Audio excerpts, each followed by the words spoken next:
What is going on, everyone? My name is Jared, and welcome to the best seat of the track. This week, we are whittling down the round of 12 to round of 8 at the Roval in Charlotte, North Carolina. And joining us today with FrenchFresh.com, he is the author of the Friday Face-Off, Frank Velat. Frank, are you staying dry in Charlotte? I'm doing my best. I have managed to find some cover here at the track. There's not a whole lot, so if you're coming tomorrow to the Xfinity race, I would suggest bringing a poncho and perhaps an umbrella. I mean, it seems like every road course this season has been running on the rain. And I do want to ask, what is that fine line that NASCAR is going to do with racing in the rain, but not racing in the rain? We saw at COTA how much that affected the race, too. We already saw at Talladega with rain that affected the results. We've seen, people have been opinion-minded about that. What should be NASCAR's approach with the rain this weekend? I think that, once you cross into is what we're doing it goes from is what we're doing entertaining to is what we're doing safe. And I think that,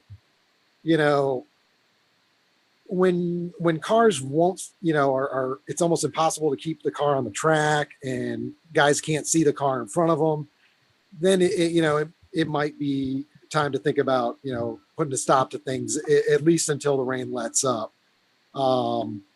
It's fortunate that being at a road course, we don't have to rely completely on a dry racing surface, but it still has to be in usable condition. So I think that, finding, that fine line, because, last year the Xfinity race ran in the rain and there were some issues with standing water and guys just, slipping and sliding all over the place. So, I think that we still need to be able to hold a race.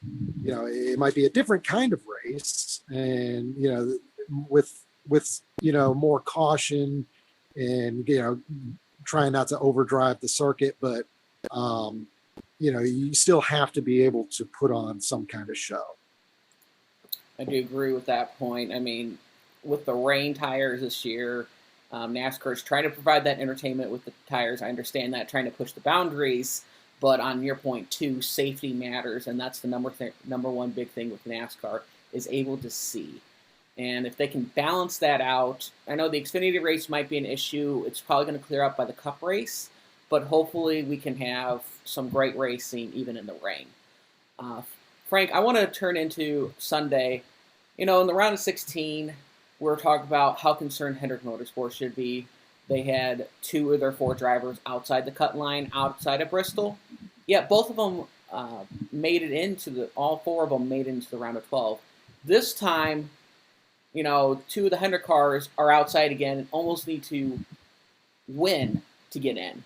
But I'm also a little bit concerned of Chase Elliott and even Kyle Larson, of how terrible their performance too. On a scale of 1 to 10, how concerned should each Hendrick Motorsports driver be on to making it to the round of 8?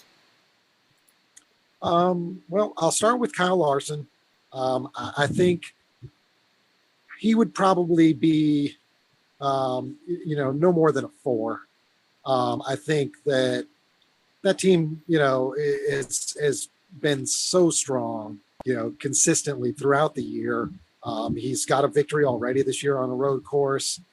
And I just, unless there's some sort of catastrophe, I don't see him, on the outside looking in when this race is over on Sunday.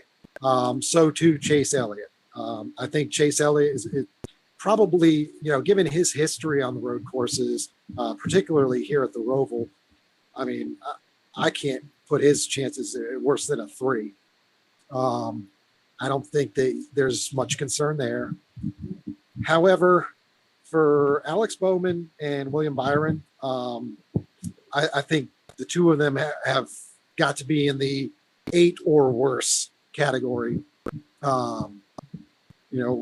Byron doesn't have a particularly strong track record at road courses.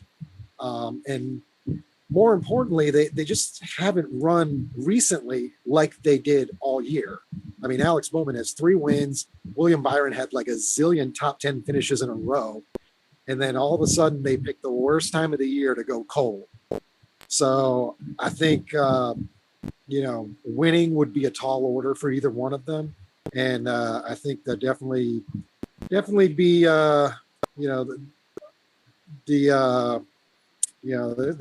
they'll be on edge. The nerves will be stressed to the max come Sunday, and I just don't see a likely scenario where either of them are able to advance. Yeah, it's pretty interesting to see the other two. You talk about Byron, you talk about Bowman. I kind of see them almost like the San Diego Padres. They started out strong, and then all of a sudden just ran out of gas trying to get in the postseason, finish under 500. So it's going to be interesting to see if either or of those Hendrick Motorsports can capture a win or capture enough points to get in. Tall order with points, but still possible. But, like I said, Hendrick Motorsports, another theme of it, bumper stump time. Good old trivia question. Our analysts have been stumped the past few weeks, too, and hopefully you can bump this question out of the way, too. Obviously, this week is Chase Elliott, the road course king, too. My question is, what is the worst finish that Chase Elliott recorded at the Roval?